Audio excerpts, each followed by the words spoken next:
So thank you all so much for joining us for this closing panel of our conference on trade, climate and sustainable development, trade cooperation pathways on climate action, resilience and justice. For those of you who are joining us online, welcome. For those of you who are in the room, thank you for 2 days of really active engagement in this conference. It's been such a pleasure to be able to welcome all of you here to the Geneva Graduate Institute, and one of the things that has been most exciting has been the diversity of participation that we have had from different communities, the climate, trade, policy communities, development community, but also to have experts from around the world joining us in person and also online. So thank you so much.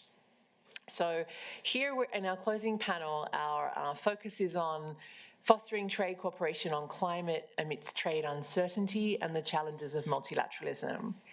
So I'm really delighted that we have today a group of Geneva-based ambassadors to the WTO to provide us some of their perspectives on what they see as some of the priorities and also the prospects for cooperation. I imagine they may focus on some of the opportunities and realities in the multilateral context, but I know obviously their governments are active also beyond the WTO as well and may see and want to share with us some of the opportunities they see beyond the WTO and the regional, bilateral or plurilateral approaches as well. Just as a quick introduction for the ambassadors who've joined us today, this is the last day of 2 days of panels and thematic discussions. I took the liberty of putting in front of you the agenda that we've had, so you can see the diversity of topics that experts have been addressing. Overall, there have been about 80 participants in the conference over the 2 days, and the experts that we've had have come from universities, think tanks, research centres, stakeholder organisations, public-private partnerships, IGOs, and also we've had the benefit of delegates from a range of different Geneva-based missions as well. So it's been a really, really rich discussion. I'm delighted to say that it's our first time ever we've held this conference. We called it our inaugural annual conference, so I think we've received good enough feedback that we'll do it again next year. And we're looking forward to structuring it in ways that those here think would be most useful, also in engaging experts around the world as well. So for this panel, what I thought we would do first is invite the ambassadors to provide around 6, 7 minutes of remarks each. What I think is really useful about having this panel at the end, we thought about having it at the beginning. Probably the ambassadors would have preferred it was at the beginning, so it's not on Friday afternoon or evening, but still. We thought about doing it at the end because I thought it was important that we had very rich discussions about what are the priorities and options around these different topics without being overburdened by the political prospects. To really think what's needed and necessary. We did start the panel with start the conference with a panel of really brilliant speakers from around the world on what they saw as the current sort of geopolitical context within which this trade and climate discussion is happening. Then we had a panel of different regional perspectives on sort of looking really at the domestic political economy in different regions or regional realities that were shaping these conversations. But most of our work has been in these thematic sessions, really looking at sort of certain problems that need to be solved and what's the role of trade cooperation in addressing those. So, but here we wanted to sort of get your feedback at the end of this. What do you really see as some of the prospects at the multilateral level? And then what I thought we would do is, given that we have this brilliant group of people here, is after you speak, have some of them offer just a 1 or 2 minute reflection on what they have found to be key takeaways or ideas that they think it will be important for a group of people like you to have heard. So actually then I figured that it's useful for you also to hear some ideas that have been generated from this conference that might be relevant to your work. And then we will go back to all of you to discuss and can consider those. So we sort of have a bit of a dynamic element in the middle. Okay, so let's move forward. So I will turn first to Ambassador Wilson, who is the permanent representative of Barbados to the United Nations and international organizations in Geneva. Thank you. Thank you, Carolyn. And I think it's actually good that we're coming at the end, because I feel that it's true we can really benefit from some of the really rich discussions that I understand that you've had the last 2 days. I was not able to even watch one panel online. Guillermo and I were knee-deep in negotiations over at UNCTAD. We only finished at what time last night? 11:30, almost midnight? Almost midnight. So, I mean, we were engrossed in a process that actually showed us how difficult multilateralism is right now and multilateral cooperation, but that if you have the right people around the table and with the right approach and a willingness to be able to look for consensus, you can actually achieve it. So we actually did have a Geneva consensus document and a political declaration coming out of UNCTAD last night. I would say, however, that there was one major member who was not involved in the discussions, so I would say that could also be why we were able to agree to a consensus. So I wouldn't necessarily think that this process is scalable, but it does show that many of us really do want to work together on these very rich issues. First of all, I really want to commend you and Tess. I'm on the board, your board, and I will say that I'm super happy to see that you were able to have an event like this, which really does, try to break down these barriers and silos between trade, finance, climate, sustainability, I think it's so important that you continue to do that. Now, I want to make 4 points. 2 of them are going to be maybe a little bit positive, 2 of them maybe a little bit more concerning, yeah? But let me start with the positive one, because I really feel that never before has the issue of climate and the interface between climate and change and trade been so high on the international agenda. Now, that doesn't mean that there's a shared understanding of even the existence of climate change, far less the impacts of climate change, but it does mean that it is higher in the headlines than ever before, and that means that people are thinking about it. And corporations, at least some of them, are responding to it, and trade negotiators are alert to it and alert to the implications of this interface between sustainability and trade, which probably 15 years ago we certainly were not. And for me, this is a good thing because, of course, the first step in developing any appropriate policies and responses and solutions is to at least have it somewhere on the agenda. And that's why I really commend Brazil for what you're going to be doing at COP.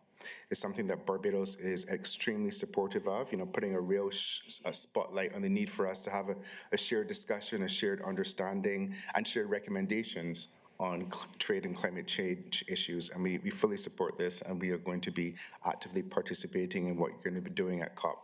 Now, I don't need to remind any of you why this is important for a small island developing state like Barbados. Some of you may have heard my Prime Minister, Mia Mottley, speak at the UNGA last month, I think. And also maybe earlier this week at UNCTAD 16, she gave the opening address as well. And one line in particular from earlier this week stuck out for me, and that is that denying that climate change exists does not change the existential impact that many of us, especially the most vulnerable countries and populations, are experiencing. And she also reaffirmed the importance of evidence, the importance of facts, and the importance of truth. So we have to continue to ensure that as we go down this road, and we will face many, many, many hurdles, that we continue to base it on evidence, facts, and truth, which is where you come in, and this amazing group of people, many of whom I know and have great respect for, where they come in as well. Second, we see a lot of really wonderful innovation and research coming from the private sector and from academia as well in responding to the climate crisis. So everything from solar to hydro to wave energy to green power to green and blue hydrogen, these are all really interesting ideas that are coming up. We even have, for example, my Prime Minister raising the idea of whether or not we need to have international rules on methane. And then, of course, we have China's recent commitments on climate as well, which I think are really, really positive. And we need countries to lead on this. And here I'm very much looking at my dear friend from the EU, because, despite the issues that I know continue to exist around CBAM and deforestation and some of the issues that we have, and I'm so glad you put the EU next to Brazil, and I'm not in the middle of the two of them. Thank you so much for that. And questions about whether or not, these measures are trade distorting, or whether or not they fully take into account the reality of small businesses or developing countries. The truth is that I do believe that the underlying thought process behind these regulations is one that seeks to protect people and planet. We just need to do it right. And I think that if we keep that idea of protecting people and planet all people, and not just some people, I think that we would be on the right track. Now, here's where I'm going to probably get a little bit more despondent. And we know, as I kind of referred to, there's this huge attack on the truth. And part of that attack is on, the very existence of the climate crisis. And that has really meant that a lot of private sector companies, for example, have really pulled back on their plans and their priorities around the circular economy. Although I'm really heartened by a recent statement I saw coming out of the EU that says that they're going to work more with certain states, cities, and companies who have the green agenda high on their priority list, and I think that's really quite useful. I mean, we've seen the backlash with that banking coalition that essentially folded the other day. I can't remember what it was called. We've seen a lot of supply chain disruptions that still make it extremely difficult for developing countries to access the kind of technology and the kind of know-how that we need to invest in the circular economy as well. And frankly, I still feel that the trade rules that we have right now are really not facilitative to allow vulnerable populations to be able to access what we need to truly invest in a green transition, build resilience, and also build adaptation. And then in many respects, if you look at the rules and regulations at the multilateral level, there have been some bright sparks. It's difficult, but there's some bright sparks. Look at the fisheries subsidies agreement 2 months ago. But then, of course, then you look at the plastics pollution agreement that we were negotiating here in early August, and you also see what happened there. But I feel that with politics, especially geopolitics, kind of taking a front seat, I'm not sure where we're going to be on multilateral rulemaking when it comes to climate change issues. Frankly, I'm not even sure where we're going to be on multilateral rulemaking as it comes to trade issues, because everybody now is looking at negotiations as either a deal, or geopolitics or geoeconomics is really kind of at the forefront of everything. And that's making life very difficult, especially for those of us in the developing world who don't have the agency and don't have the power to kind of play those games. No problem, 30 seconds. And then fourth, and finally, an issue around money. Now, let's be clear, we cannot do what we need to do without the appropriate financing. Pledges are really easy to do. Now, cashing the checks is where it gets really, really difficult. You just have to look at the loss and damage fund and how it has not been capitalized the way that we expected that it would be. It is now completely up and running, so I know is ready to receive some commitments from our partners. But we know that the commitments so far have not, okay. We know that the commitments so far have nowhere near what the experts say we need if we're really going to save, 3/4 of this world from climate-related devastation. And I'm also really, really concerned that you see some pressure that's being placed on key partners like the World Bank to kind of scale back support in this area in a very, very direct way. Although I will say, I understand at the fall meeting when this was raised, you had a number of finance ministers who actually kind of stood up and said, listen, you can't abandon support for climate change because it has real implications on our financial bottom line as well, which I think was important. Then, of course, Barbados has this initiative, the Bridgetown Initiative. It was led by Barbados, embraced by many, looking at reform of the international financial architecture, looking at climate pauses, looking at green and blue bonds, looking at using the special drawing rights a little bit more intelligently. And right now, our focus is going to be on working with the insurance industry. The insurance industry, I think, they have more money than any of y'all could ever believe. And what we're trying to do is to partner with them to in a way, de-risk, and to let them know that if they invest in adaptation and resilience, it's actually good for them in the long run. So we've been having some pretty good relationships, pretty good conversations with them on this issue. And then, really, one last issue. I think that the way that we negotiate is changing, and maybe not for the better. My experience over the last few months, I was friend of the chair for the trade cluster and the transport cluster at UNCTAD. Brazil was friend of the chair as well. I can't remember for which one. And I mean, it was a really wonderful dialogue, a real spirit of compromise, like I said. But on the other side, I really see more and more individual countries or groups of countries kind of very much pushing their priorities or their pet issues at the expense of the greater good. And I feel that they now have license to do this. And when that happens, when you're looking at something related to the global commons like climate and sustainability, it is going to become extremely messy. So frankly, going forward, how we negotiate and how we interact with each other is going to be as important as what we negotiate. Thanks. Thank you very much, Ambassador Wilson. And I realize I probably was not as diplomatic as I should have been at the beginning, and I should have introduced all three of you to begin with. So let me just note that also on the panel we have Ambassador Guillermo Patriota, who is the permanent representative of Brazil to the WTO, who will speak next, followed by Ambassador Guillermo Machado, who is the ambassador of the European Union to the WTO. But I'm going to turn next to Ambassador Patriota, please. Well, thank you very much, Carolyn, and it's a pleasure to be here and an honor to be in between Ambassador Machado and Ambassador Wilson, the EU, and an important Caribbean country, Barbados. What occurs to me is that, well, first TESS is the Forum on Trade and Environment and the SDGs, but this annual conference is on trade, climate, and sustainable development. So you switched environment for climate. There's been more sort of a narrowing down a bit of the focus. What I like to say, it's a bit how everything is moving in a certain direction because of the idea of sustainability that has been mainstreamed into everything. I think it's a concern, it's a global concern.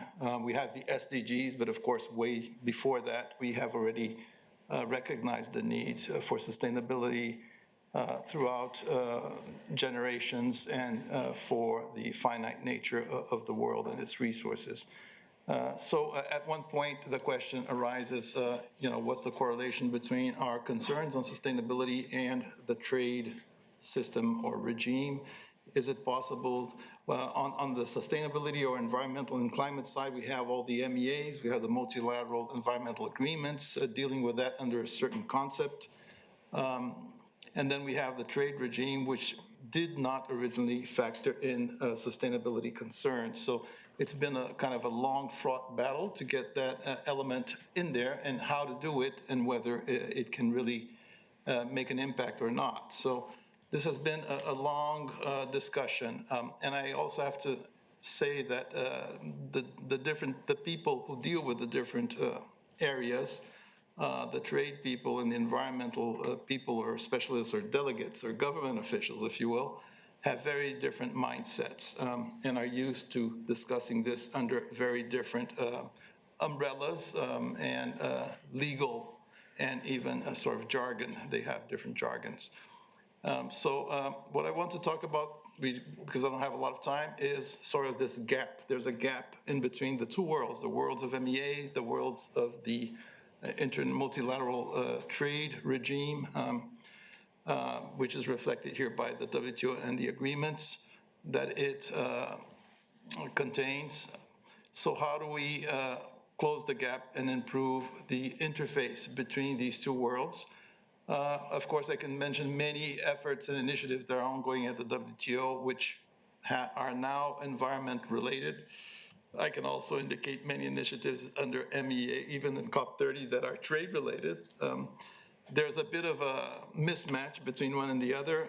There's also a tendency to, if you have an environmental measure that generates trade impacts, there will be a tendency of those applying the measure to say, well, I don't want to discuss them under the trade regime structure or framework because it's an environmental measure or the measure follows an environmental logic, but it generates oftentimes significant trade impacts, and the other way around the same.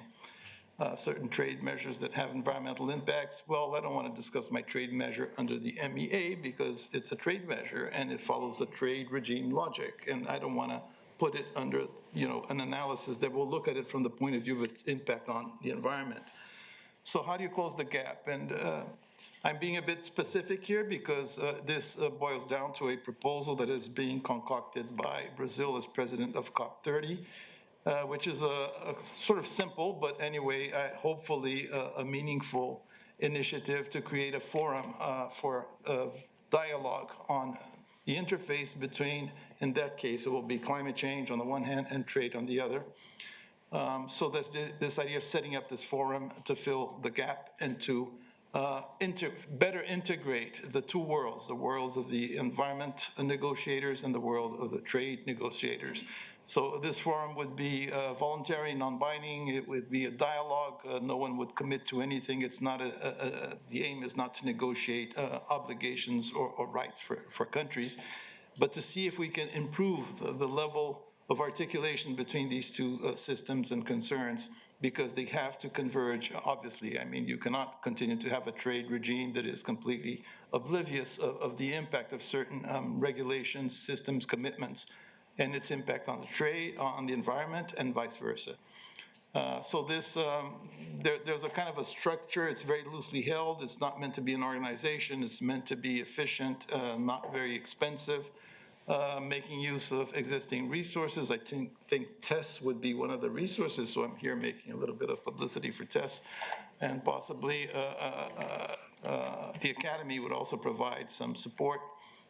And we would have something that would replicate the IPCC structure that would be like a panel of experts that we would have very well-known experts on trade and experts on the environment. They would be together to provide expertise and to hopefully also guide this debate, this dialogue on the basis of science, on the basis of knowledge of the systems, of legal knowledge of how the WTO works, of knowledge of how the MEAs work, the intricacies of COPs and the nationally determined contribution of member states and what's contained therein, and also a knowledge or awareness of the what's going on with climate and the average temperatures of the world. So hopefully this, the intention is to kind of announce this. It's not hugely it's not a huge machinery, but hopefully it can help.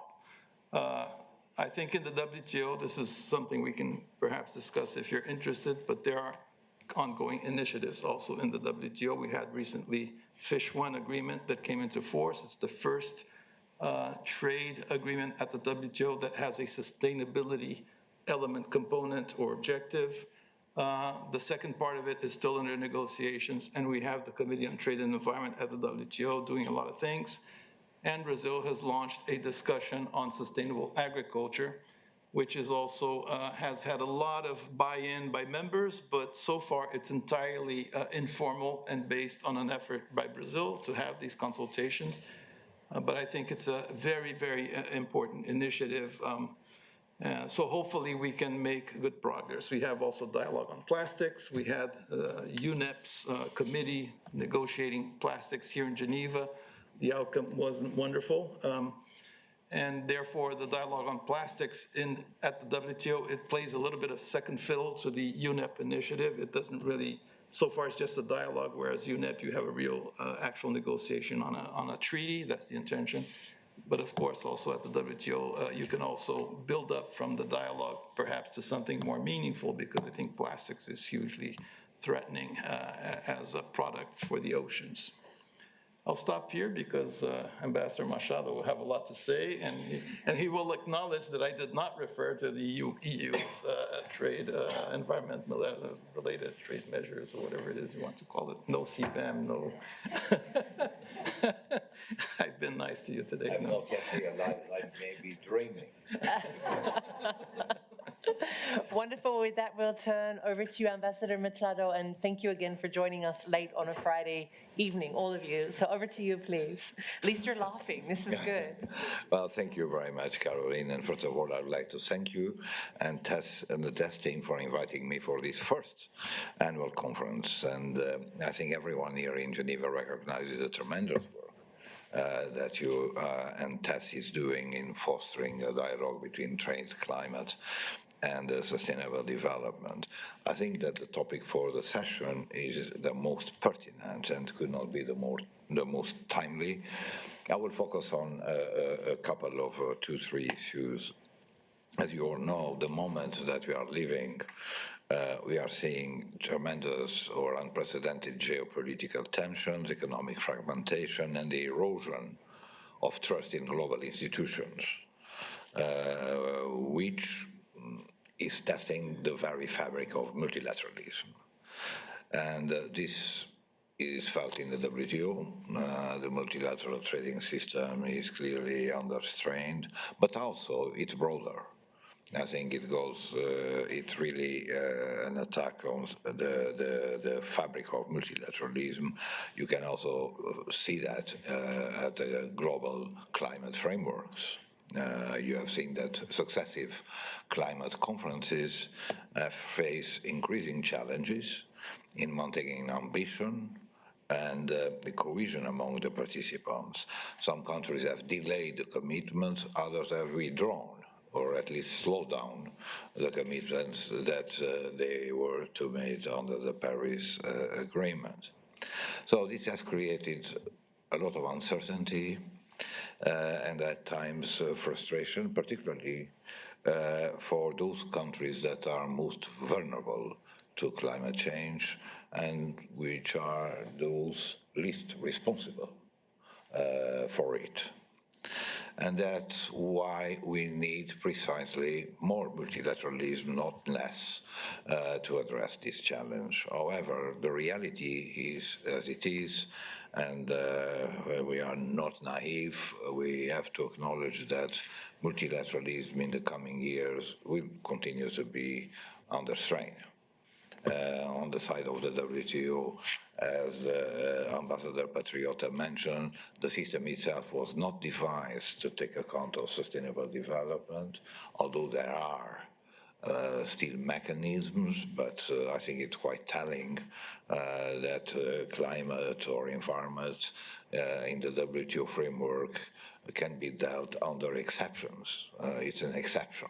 Well, climate change is not an exception these days anymore, but the framework does not recognize fully.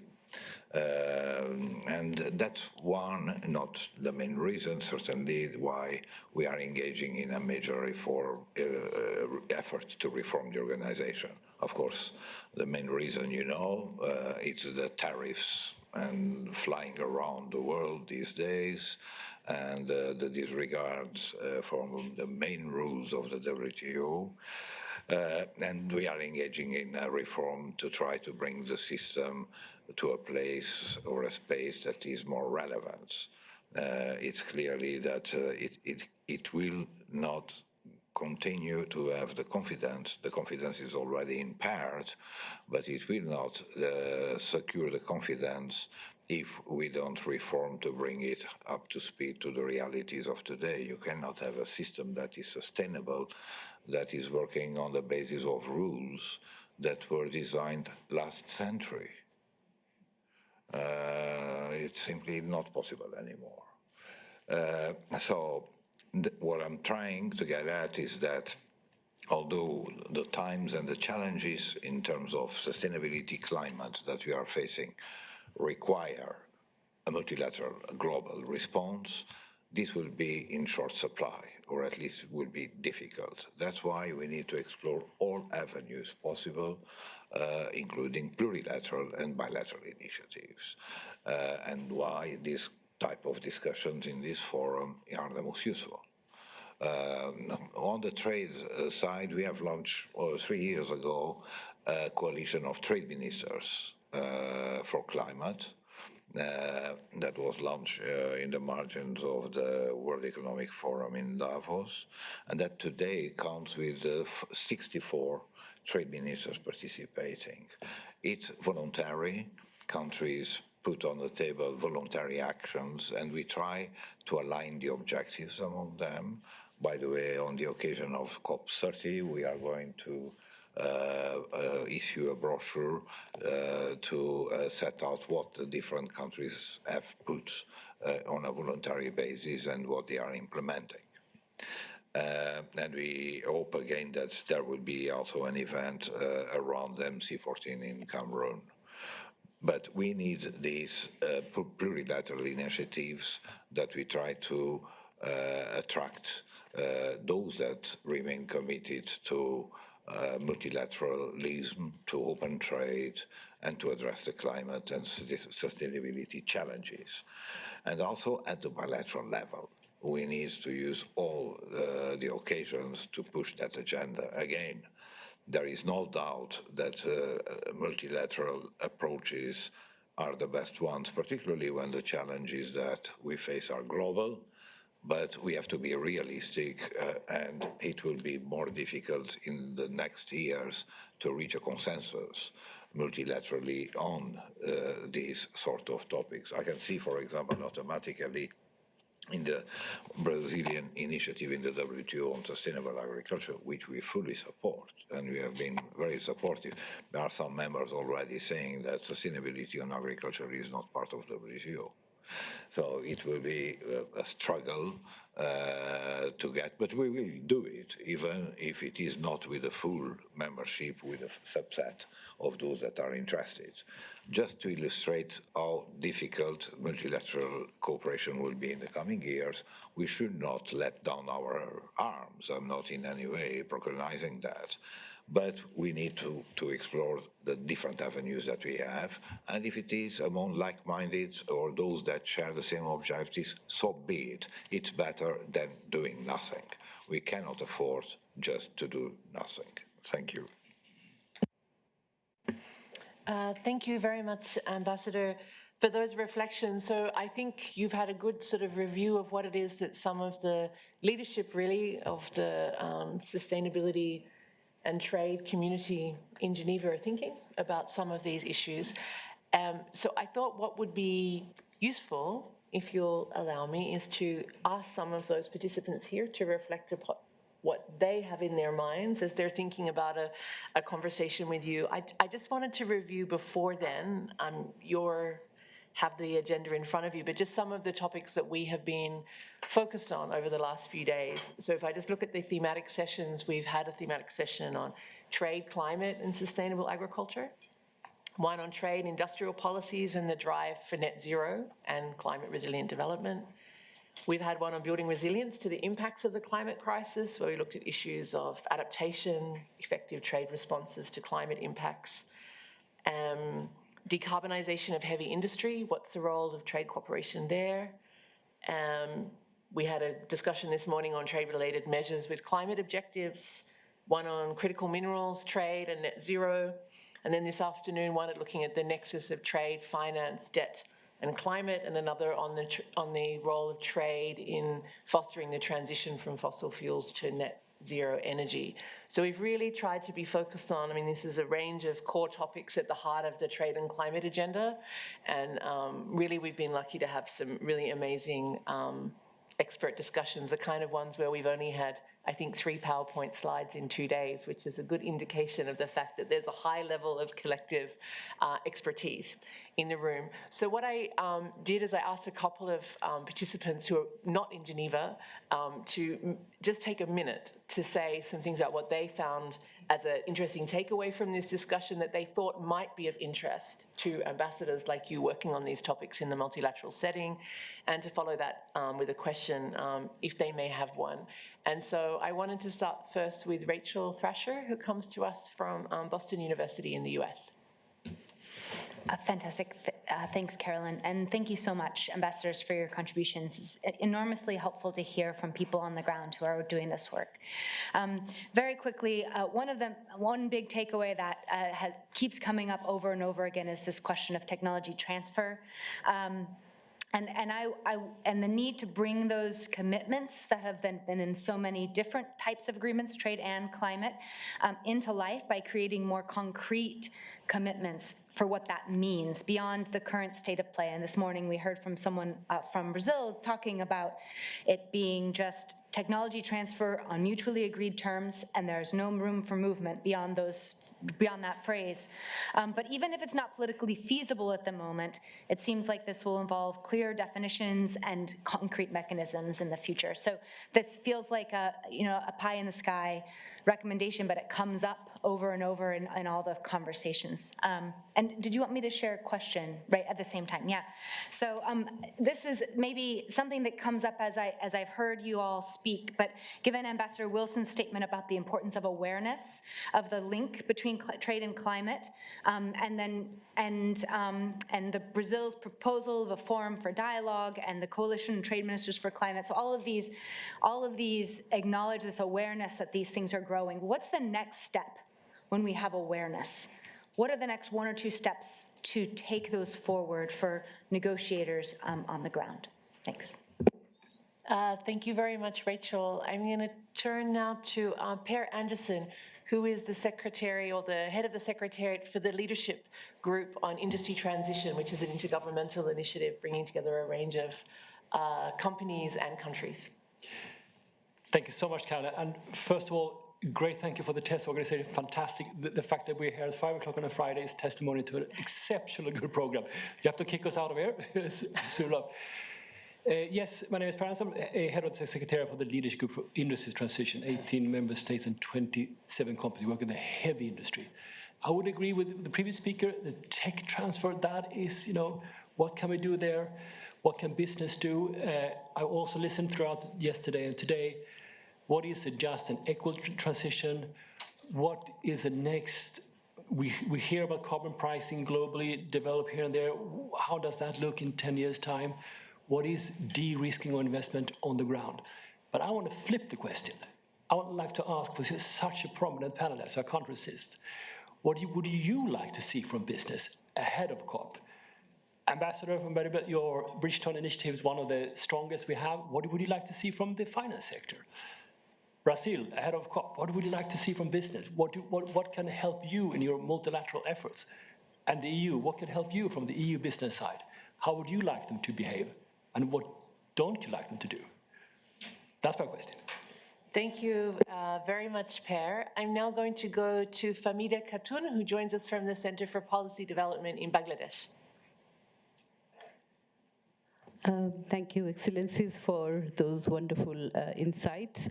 I would like to reflect on 2 points, particularly during these 2 days, what we have discussed. Major issues, particularly in my session where I was speaking. So what I wanted to highlight is that most of the climate vulnerable countries, they are net importer of, when they trade, so they import what is called that embedded carbon. But at the same time, they are also integrating into the global value chains, which raises the concern of being compliant. More and more compliance requirements are needed.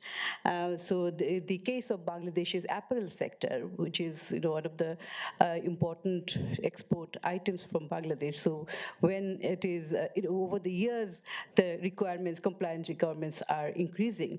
But on the other hand, if you look at the opportunities, because this also offers opportunities for higher trade, and in the context of global multilateral system, there are initiatives. WTO is a platform where the climate and trade issues intersect. So through liberalization of environmental goods and services, technology transfer, these are the areas through which these countries can benefit. But on the other hand, we also see that the progress is not so encouraging, very slow. We would have expected a little more. So these are some of the issues I felt important for the climate vulnerable countries. And now I have a small question to all of you, that you're all diplomats, but I would also like to ask you that what is the major political challenge for coming to an agreement on trade and climate issues in the context of WTO? Thank you.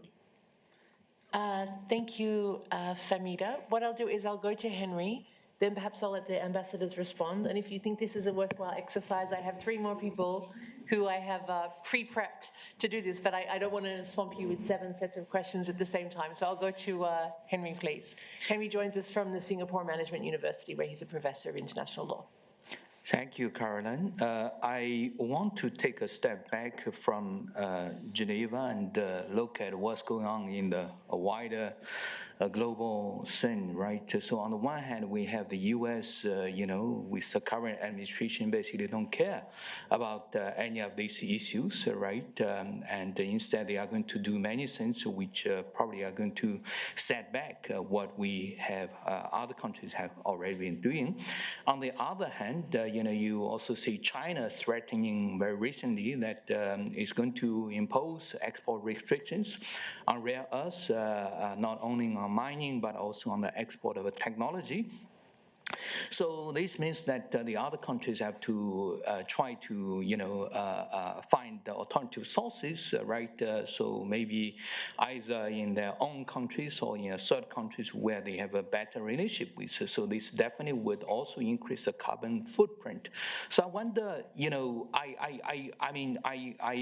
I think you guys as ambassadors are really courageous to, serve as ambassadors in such difficult conditions. I wonder, what are your thoughts on this? Do you think realistically, can we really do something without being undone by, the broader things which are going on in the rest of the world for the next few years? Thank you. Thank you, Henry. So maybe we do a little pause there and provide you all an opportunity to respond. Matthew, could I turn to you first? Sure. Thank you so much. Great questions and great observations. The next step in the WTO, we also have in the WTO a JSI called TCSD.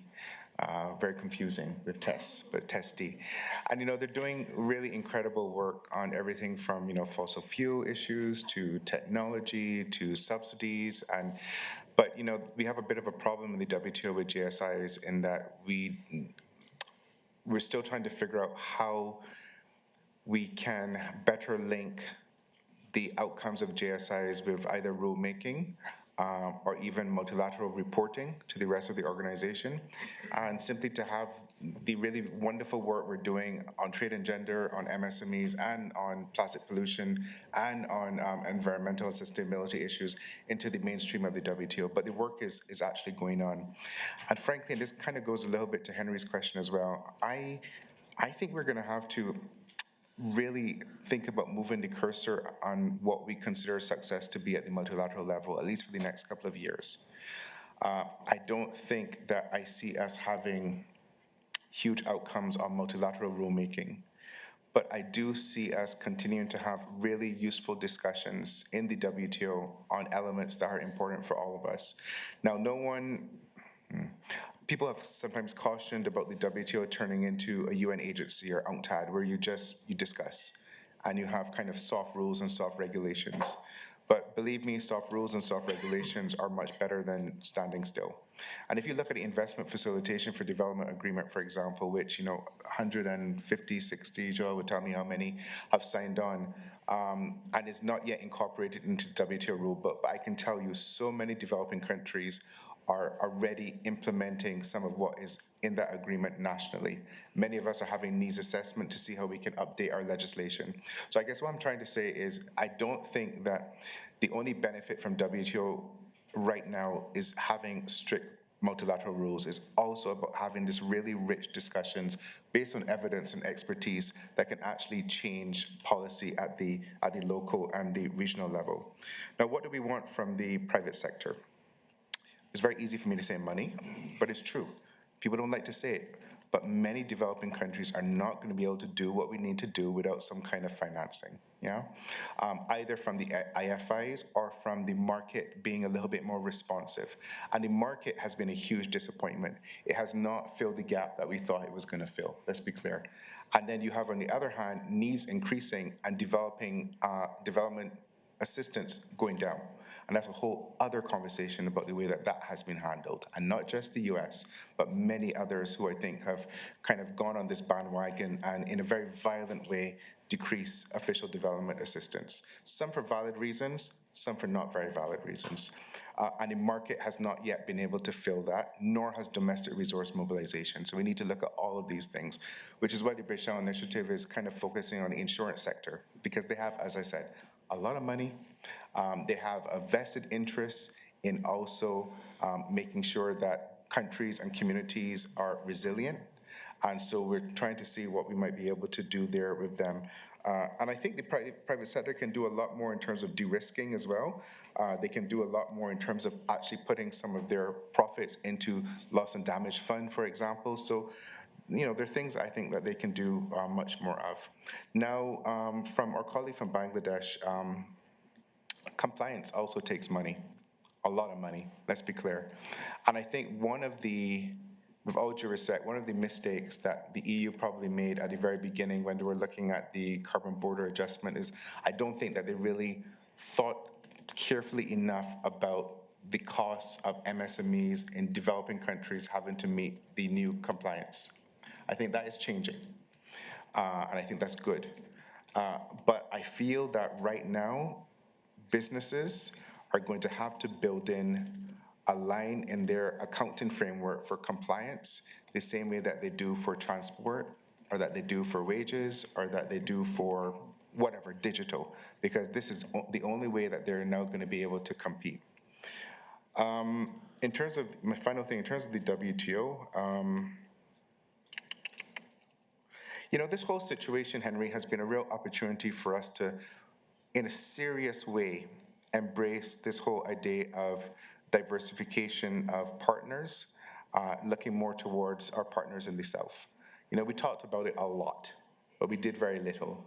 But we have now seen that partners that we thought were extremely reliable can turn very unreliable from a Tuesday to a Wednesday. And that means that we need to look at new and different partners, including our South-South partners. So the Caribbean, I think, is doing a lot of work, for example, with the African continent. We're trying to move a lot closer to our natural neighbors in Latin America as well, so that in a way you kind of spread the risk, but you also look for new opportunities of investment as well. Thanks. Thank you very much. I now turn to Ambassador Patriota. Reflections. You don't have to answer all the questions. Thanks. I'll try to present some reflections on some. I think the major difficulty for relevant new agreements within the WTO dealing with these issues, I think it's probably competitive rivalry amongst the members. I think a lot of these measures, depending on how you formulate them, will expose different deficiencies of economic systems of different members. So some feel they're not ready to accept hard commitments that could represent some sort of a trade restriction upon them that might require them to evolve at a certain pace. Otherwise, they may be excluded from international trade because they are systems of production, be it in agriculture or in manufactured goods, and so on and so forth, would not necessarily meet a certain standard. So the whole debate is difficult because the standards usually tend to be to reflect the current capabilities of the member proposing the standards. So the standards are not necessarily neutral. It's a complex question. We've been struggling, for example, for the additional disciplines on fisheries.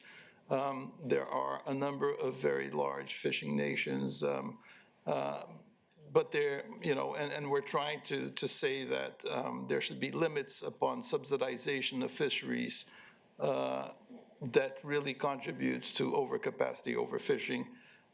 Many of these nations do not wish to be tied to those limits. So the discussion is very difficult. In agriculture, of course, some countries have small agriculture as the foundation for their food production systems. Other countries have agricultures that have specialized into large exporting entrepreneurship, and they are mechanized, and they have huge areas like in Brazil. So the different structures in different countries make it all very difficult.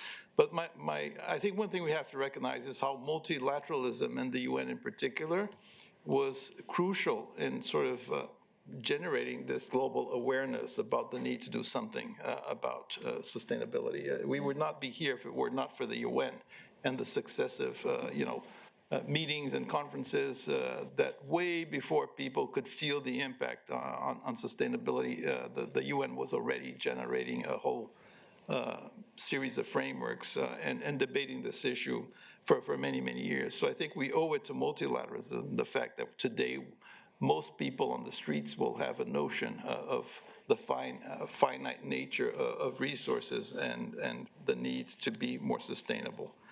So that's important. I mean, improving the framework is necessary, but countries are not static. Everyone is doing their thing nationally. Brazil, for example, now has a new industrial policy with 6 missions. It has the health sector, it has digital economy, it has basic infrastructure, so on and so forth. If you read the missions, of course, to a certain extent, they're a bit aspirational because we don't really have the fiscal space to follow through. But if you read it carefully, you will see that all missions have an environmental element and concern.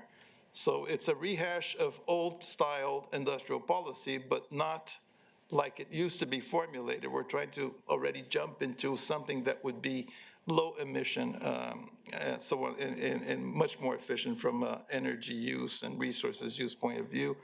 Of course, integrating also social elements. From business, what do we expect? Well, business, I don't know. The only contact I have with business here really in Geneva is the International Chamber of Commerce. They are more engaged than members in trying to reform the WTO, so I think they attribute even greater value to the system than we do as members. So they're keen to see WTO being saved and salvaged somehow from the current disarray in world affairs. And we have a very concrete proposal coming from business. Business in the G20, they also have their own kind of chapter. It's the B2. The B20 within G20, they came here last year with a letter to the Director General of WTO, pleading for members to further enhance and strengthen the organizations. So they're very pro-system, and it's kind of odd to see how business wants to be a member. They want to participate. Certain members don't let them, but anyway. We would be favorable to having greater exchange with business, academic world, and non-governmental organizations. So from business, we already get a lot of support, and I think they're very interested, much more so than many governments. And transfer of technology is an extremely sensitive issue. It shouldn't be, in my opinion, but I think it's taken a turn for the bad. You can no longer mention the expression transfer of technology on its own in any UN documents, or otherwise you will stay like I did until midnight at UNCTAD, because I did not want to accept the mutually agreed bit of that expression. It's becoming a kind of a legal, they're trying to transform it into a legal consensus, and this expression doesn't really exist in the intellectual property framework currently, unless it's introduced into it.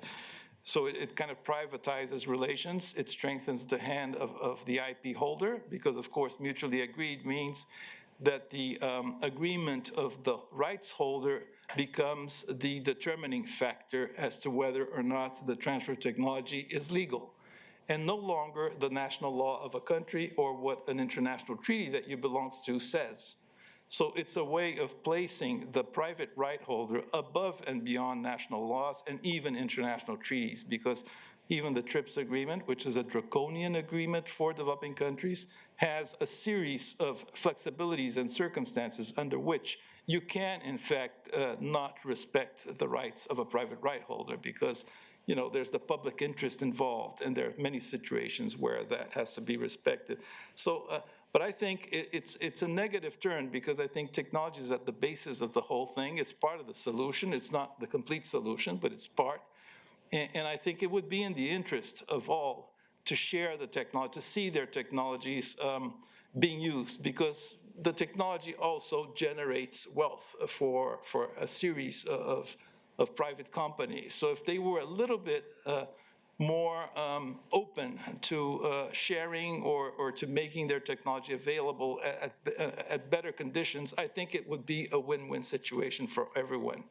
So I don't know, at some point, I think industry needs to start thinking differently as to how to deal with their technologies and depart a little bit from this very legal, hard, my property, I want all the rights, I want to extract all the milk from the cow that I can. And I think the first step is, again, President Trump when he established, most favored nation pricing for medicines in the US. And he's asking that of all the major pharmaceutical companies, including the Swiss ones here. He says, I want most favored nation prices in the US because, of course, the prices of medicines vary enormously depending on the country, and they were charging American citizens way more than many ones here in Europe. So he wants the lower price, not the higher price. I think developing countries want the lower price for technologies that are fundamental for them to become, more sustainable, and also other social goals like feed their people and important things like that. Thank you very much, Ambassador. Over to you, Ambassador Machado, please. Not much to add, but I will focus on, in the WTO, as was said before, I think the agreement on fisheries is a landmark. It's the first time that sustainability is the core of an agreement. In the WTO. It was hard because the software of the trade negotiators continue to be very much you win, I lose, but it was possible to get. It was turned much more difficult the second time around.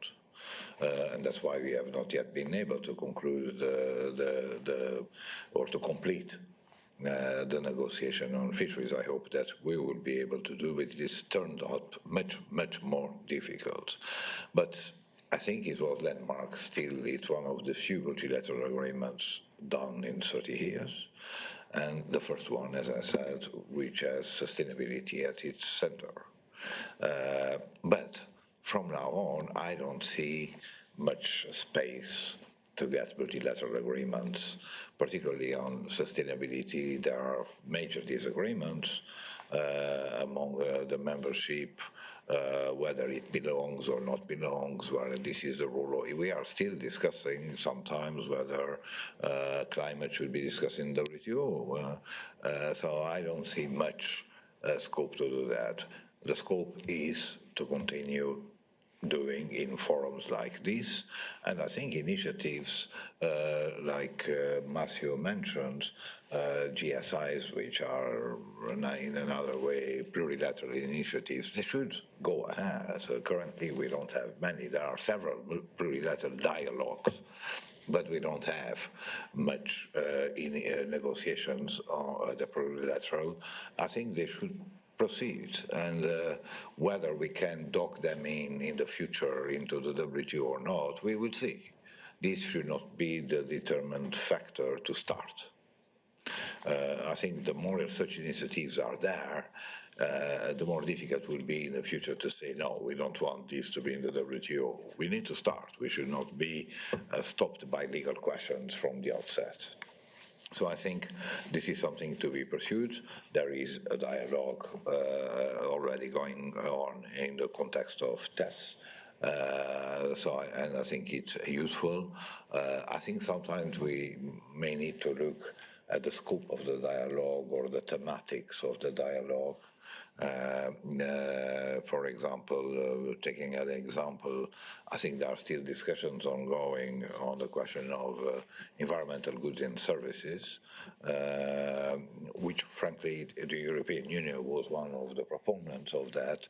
Frankly, these days, at least on goods, services maybe. On goods, I don't see much scope to get an agreement. Well, in 2018, we could not agree because of a major disagreement about bicycles. Well, today it's not bicycles anymore. The world has moved. We are not speaking about bicycles anymore. So if we could not do about bicycles, good luck. So I think we need to update and probably reorient to things that can be more feasible in the times that we are living. What the private sector, the private sector plays a major role. Fully understand. I still think on the transfer of technology, I continue to believe that the private sector has a major role to play. We are trying through the Global Gateway in the European Union, where projects are being done in some African countries where are on the basis of sustainability, but also taking the technology to the countries. And I think this is the future, because these days, as I think Ambassador Wilson mentioned, the traditional flows of development assistance are drying up. So the only hope is investment, and investment is carried out essentially by private companies. And they are the owners, and they can transform and take the technology unless you can be a major market and you try to impose the terms of the companies that when they invest in your country that they have to transfer certain technologies. But not everyone can do that. Not everyone has the power to do that. So I think this is the road to follow. At the same time, the private sector also has a responsibility in terms of promoting domestically more sustainable practices and supporting. You know, I'm not one going to speak about the private sector, you know much better than me, but what I see is that they want and they support and they play a crucial role, for example, in supporting the WTO. At the same time, of course, private sector is also geared essentially by competitive positions. And we see the debate right now, for example, in the European Union, where a lot of efforts are being done to simplify legislation, environmental climate legislation, because the private sector is saying is a drag on and we cannot survive if we continue that way. So it's how to strike the right balance. Which is obvious. It's necessary. It cannot be only a policy, follow one plank of policy, disregarding the other. And that debate we are seeing it right now front stage in the European Union in different, be the question of the engines, the ban from 2035, or the current legislation that is there is a big effort to try to simplify, because private sector is saying we cannot survive in world competition with these. And also our trade partners.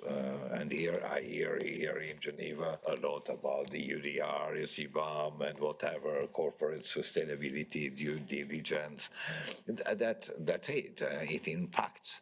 So we need to balance, and above all, we need to have dialogue with all the partners involved. I think here the European Union was exemplary. In the WTO, as you know, normally, and it's the rule, you start a discussion, you notify the WTO once the legislation is adopted. Well, in the case of CBAM, we started even before the European Commission had made a proposal. And I think it was the right approach. So even before, we did not wait for the proposal or for agreement by the Council and the Parliament. We put it on the table even before, and the debate started. I'm not saying that made my life easier, no way. But that was the way to do it. We need to engage in this dialogue with the different partners to try and to learn what are the concerns that there are around the table, so that we can factor in when developing legislation. Thank you very much, Ambassador. So we have around 20 minutes left. I've promised a couple of other people that they could quickly make their reflection or ask a question. So I'll ask you to be brief, so that then we can have one more opportunity to hear from the ambassadors. Then I can close, and then we can all go home and enjoy the weekend. So I wanted firstly to turn to Aaron Cosby from IASD, please. Thanks very much, and thanks for the discussion so far. This has been one of the best panels, or the best sessions I've been at for the entire duration, so I'm glad I stuck around for it. I was going to, when Carolyn asked me to ask a question, I was going to talk about CBAM, but it's a trapdoor in meetings like this down which you fall, and then you don't talk about anything else. So I think I'll talk about industrial policy instead. Another nice, non-controversial subject. In the session on industrial policy in this conference, we heard the context. We've had decades of industrial policy from China, which has successfully vaulted it into a leadership position in a broad array of sectors, not all green, but many of them green. We had the experience of the United States, Inflation Reduction Act, Bipartisan Infrastructure Act, the CHIPS Act, which started to vault it into a similar leadership position. And sitting in Canada, it was a major concern. And the European Clean Industrial Deal, indeed the Brazilian effort on industrial policy as well. And from a strictly environmental perspective, we should welcome these things. Canada should be importing, into my country, Canada should be importing electric vehicles from China and thanking China for the amount of money it has sunk into making them superior vehicles, and solar panels, the same thing. But, I mean, there are a few problems with that pure environmental perspective, and the first one is, as I say, I'm sitting in Canada, and when the Inflation Reduction Act went into force, it became impossible to imagine any investment taking place in Canada in the production of clean hydrogen, because the incentives across the border were so great. So there's the investment diversion effect, right? And the fact, of course, that those countries that don't have the fiscal capacity, and there are many countries that don't have that fiscal capacity, cannot keep up in that kind of a race, right?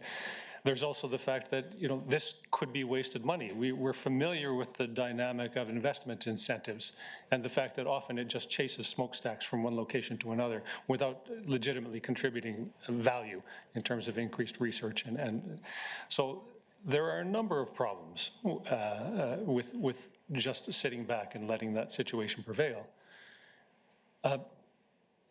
And they're made greater by the fact, before I come to my question, that we used to have industrial policy purely as an economic pursuit. It is now a pursuit of not only prosperity in terms of jobs, but also in terms of environmental objectives, of geopolitical objectives, of national security objectives, of security of supply chain objectives. This is a massive, complex ball of objectives and problems that presents itself to us. So my question is, I know there have been informal discussions among some WTO members about industrial policy and what the system of multilateral trade rules might or might not be able to do in terms of finding some sort of international compact on how to deal with that messy ball of problems. In your opinions, is the WTO the right place to talk about these things? And what kind of outcome could we perhaps expect in the long term or even the short term by MC14 that might help us wrestle with the inherent tensions of green industrial policy today? Excellent. Thank you, Aaron. I'm going to turn swiftly to Ellie. We'll all be brief. I'll be super quick, thanks. Yeah. Ellie Belton, I work at E3G, we're a climate think tank in London. Two super quick points. One is about the politics, which I think has been touched on quite a bit, but the risk of it paralyzing us from making any progress, and talking through where we can separate the politics from the policy and figure out where we can make progress at the kind of technical level versus where we need to be realistic about the world that we're living in. The second point I want to make is about trust, and I think that that is a shared interest and a shared objective for everybody, and is something that we really need to focus on rebuilding in the multilateral space, whichever policy instrument you're talking about. And I think the new forum that's being proposed at COP30 is a really good example of kind of how we can build new mechanisms to rebuild that trust that can have benefits beyond that immediate space. And if I can ask a question, it would be, how do you think that you would benefit from the people in this room? Like, what can we be doing to help you deliver what you need to deliver by MC14 or more broadly? Thanks. Thank you, Ellie. I had Johan next. Johan Mudler is from the UN Economic Commission of Latin America and the Caribbean. Comes from Chile today. Thank you, Caroline, and thanks to the ambassadors for the very insightful comments, and also in relation to the outcome document of the UNCTAD 16th meeting. We had a very interesting session on critical materials and net zero in trade. And to turn very quickly to the questions, I mean, we had perspectives from Africa and Latin America, and it was very nice to hear from Africa that there's the African mining vision and also the Africa green minerals vision that really forges a regional vision with regard to how to benefit positively from growing investments in this particular sector. But maybe a broader question is, how to ensure that this new wave of investments coming from key players in the world can be of benefit to the developing countries and not get them trapped again in a resource curse, but rather ensure that they will be able to move up the value chain and make these investments and resources for the benefit of their development. Thank you. Thank you very much, Johan. Now I'm in a challenging position where I have two more people who want to take the floor and we're out of time. So I'm going to ask you to split your time. So we have Ujjal Singh Bhatia, who's a former WTO appellate body member here. If you could quickly take the floor, and then I'll go to Nagesh, and then we'll close. And I think we just have to give you guys a chance to reply to some of the questions. Thank you, Caroline. I'll be very brief. I don't have a question, I just have a lament. In one of its first reports, the appellate body said something very interesting.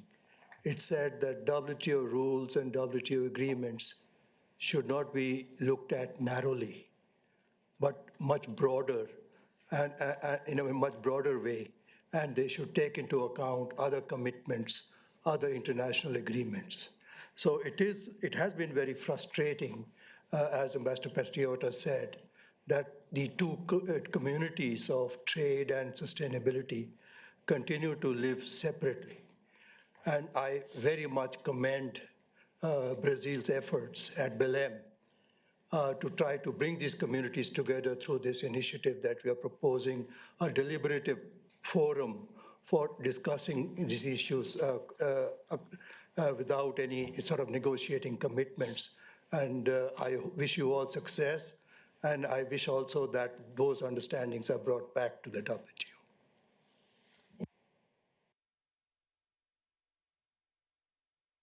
Obviously, India's ambassador here in the WTO. Thank you so much. Nagesh, over to you quickly, and then we will move back to the ambassadors. Very quickly. I think, first of all, I want to thank Caroline and Tess for providing this space for very fascinating conversation. We learned a lot of things and clarified a lot of things over these past 2 days. And I think, as Aaron said, the green industrial policy, which can help the developing countries in particular. Of course, developed countries like United States are pursuing that with much greater aggressive posture. But for developing countries, it is a way to come out or find a way out of closing these development gaps without burdening the environmental or climate scene. And so structural transformation, while not also polluting and creating emissions, go up. But pursuing green industrial policy also has many challenges, as many of us have pointed out, tech transfer being one, availability of finance, investment, the market access, and also policy space.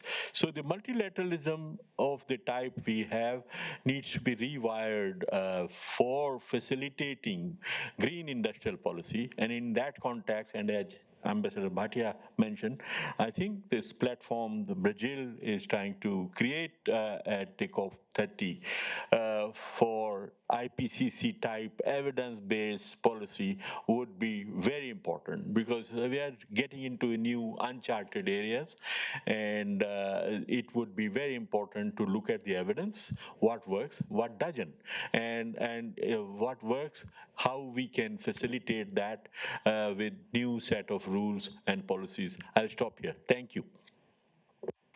Thank you very much, Nagesh. So I'm just going to offer to each of the ambassadors, if you'd like to take a minute or two more. I'm very reluctant to keep you over time, but I open the floor again to you, and then we'll move to closing.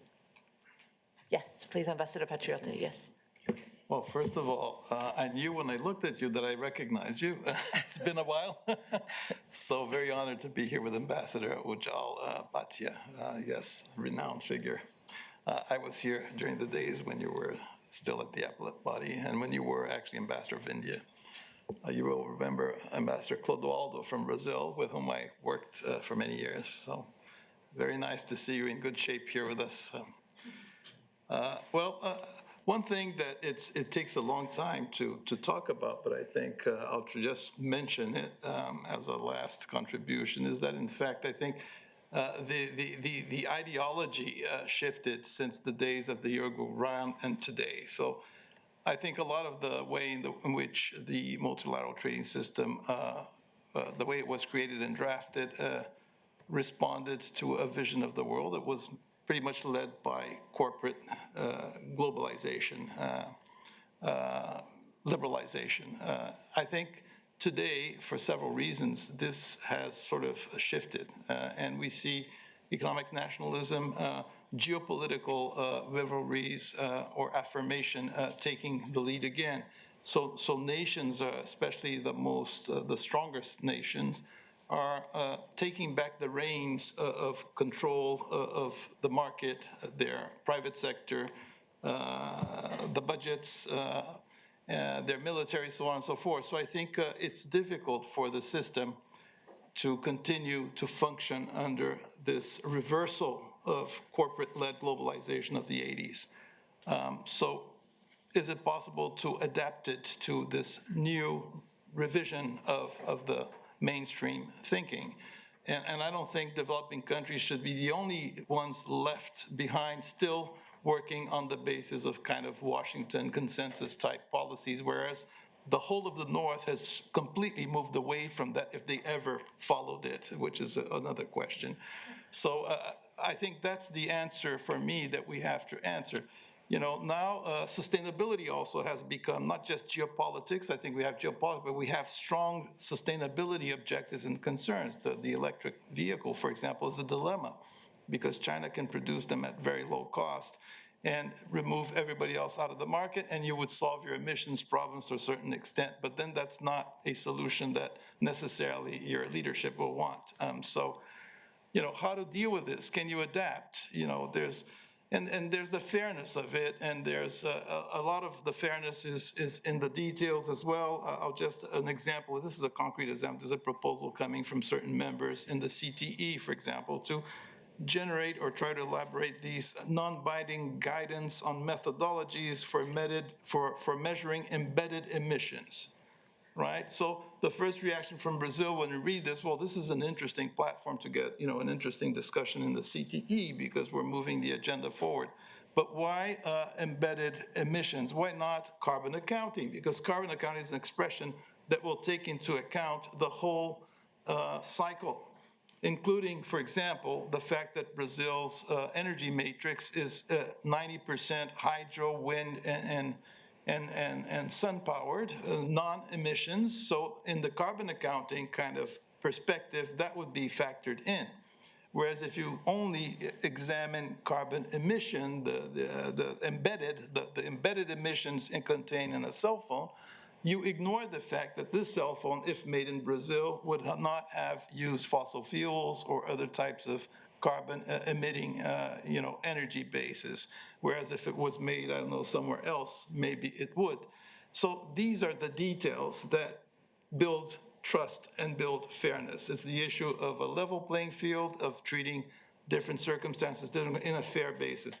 But, you know, oftentimes it's the case that you face proposals that are based on the particular interest of certain members. And the stronger the member, the wealthier the member, usually the more advanced the member, also, the more it can fine-tune certain rules to its favor. So it's a difficult situation for a lot of developing countries to keep a pace, let's say.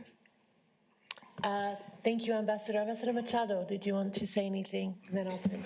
I'll just reply to the question that was raised on industrial policies. This certainly has to be part of the discussions on reform of the organization. We need to review the subsidies agreement, the way it is designed. But currently we are having, but we could not agree at the last ministerial in Abu Dhabi to launch a dialogue on industrial policy. We do it in an informal manner. Most members come to the meetings, but it's not part of the discussions of the WTO. It's ridiculous, but that's where we are, which shows the fragmentation about the thinking and different views in the organization.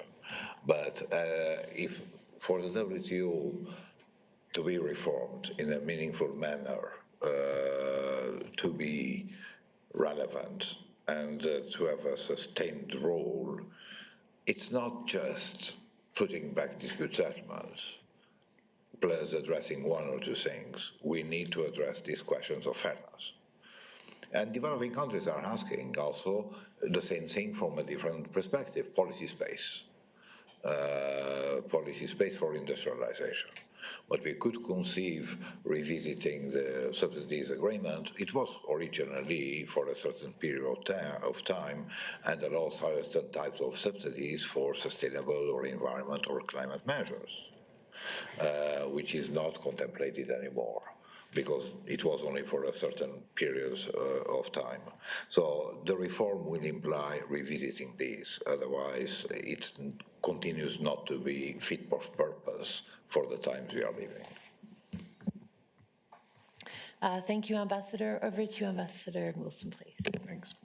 You know, it really is true when they say adapt or die, and that is where WTO is right now. Let me be frank, because clearly what the WTO offers us right now is not what the world needs. And clearly we have some geopolitics which are going to impact on the way that we are able to negotiate and to come to multilateral outcomes. So this whole discussion that we're having on WTO reform is very, very serious, and we're going to have to deliver something on it to, one, keep certain members at the table, but even more importantly, have a system that really responds and reacts to the priorities that we have today, especially for developing countries. Because I have to tell you, you know, when I hear this whole industrial policy thing come up, it makes me laugh, you know, and I'll tell you why it makes me laugh. I've been around longer than people may think.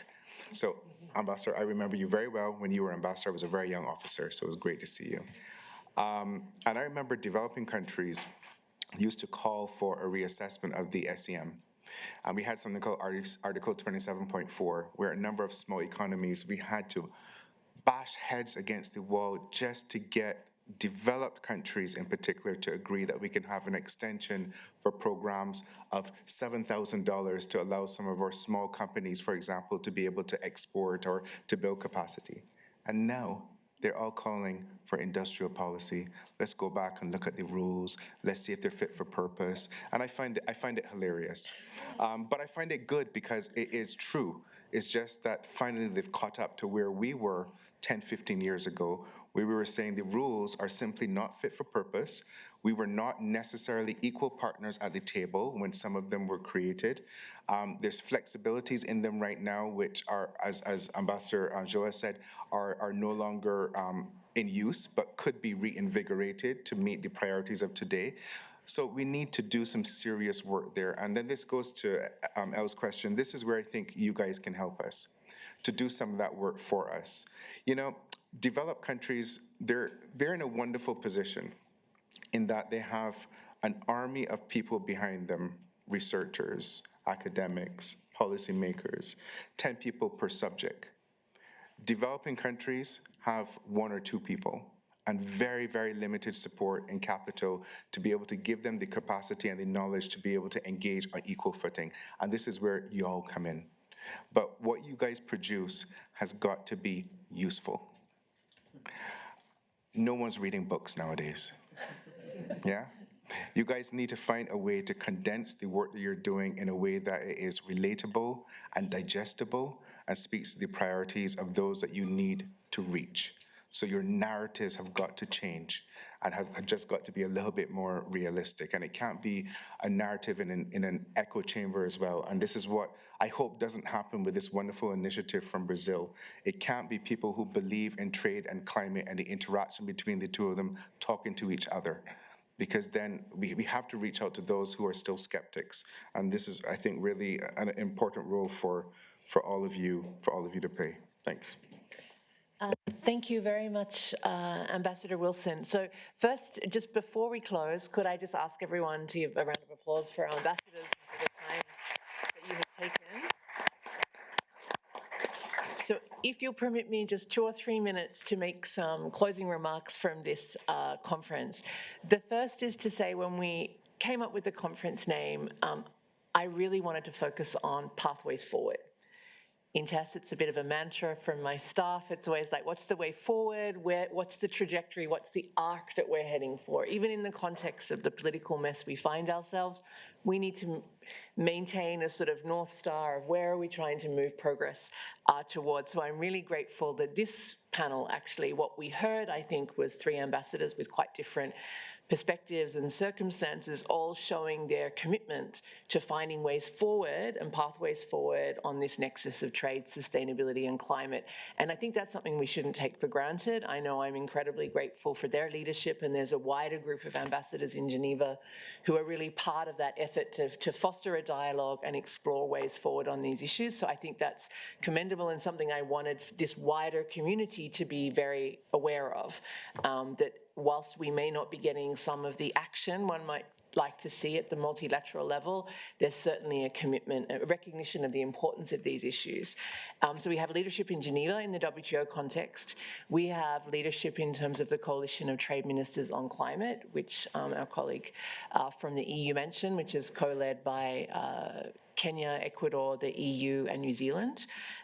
So that's a positive development. We have leadership in the UNFCCC context, and from Brazil in the context of COP30 on climate and trade, and the IFCCT, the new integrated forum that they are proposing and working to move forward. And I think at the same time, through this conference, we've heard that there's an enormous amount of innovation underway at the regional level, bilaterally, green economy agreements, countries looking for ways in FTAs and investment partnerships, new approaches, regional integration. There's a lot happening, and countries aren't just waiting, and nor is this research community. So that's the other thing I wanted just to emphasize, is that there is this really vibrant, growing and diverse community of experts. We have the privilege of having gathered many of them here who are really willing to support and contribute to this agenda, to connect the dots, to bring the perspectives from their regions and their countries here, whether it's from business, from academia, from IGOs and so on. So I think that's something we can be excited about going forward, and I think that's a great legacy, in fact, of this conference.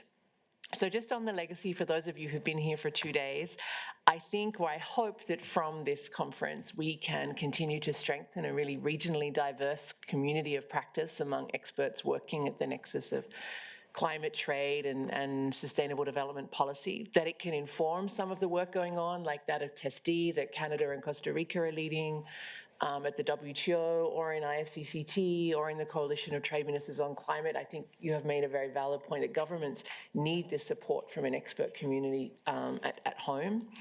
Hopefully one of the legacies of this will be to continue to build and sustain momentum around cooperation and pathways forward, recognizing that these are difficult times, but I would say, whilst we've had some very sober conversations here, the general commitment of those here has to be keep on trying. We need to keep on moving and keep on finding ways to move forward, and that should be something that's really heartening for all of us, to keep moving in the sort of the long-term direction of travel. I think here there's been a lot of emphasis on the importance of inclusive international cooperation as being key.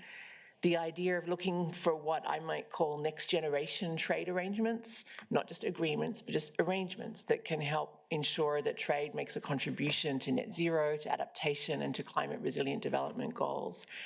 A couple of concrete things that I hope come out of this is some more focus on supporting developing countries in particular around the development of national strategies that connect the dots between climate, trade, and development that would support them to advocate for what they need and to relate in their diplomatic endeavours and seek out the opportunities that they need with a range of different trading partners.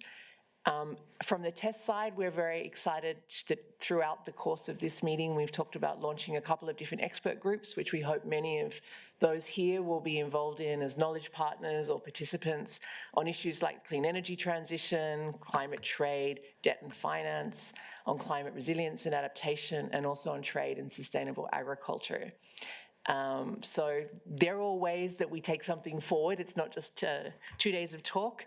I have to just acknowledge my colleague Fabrice at the back, who's the editor of our online platform Synergies, where we publish expert views from colleagues around the world. It's a really amazing platform. Many of you have already published views there, and I encourage others to approach Fabrice if you're interested in that.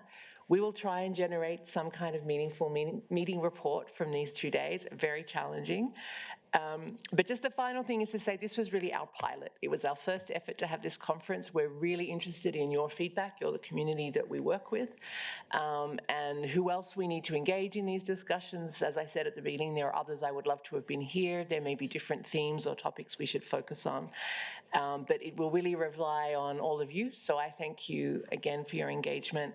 Thanking also our funders for this initiative.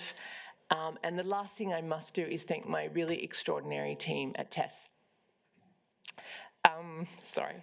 They've been such an amazing group of colleagues, and I feel very privileged to work with such a dynamic and committed team, and thank you all for your support over these days, and thank you for making TESS so vibrant and helping me. I created it, but it's with all of you that we're co-creating and co-developing what it will become. So thank you all very much for your commitment.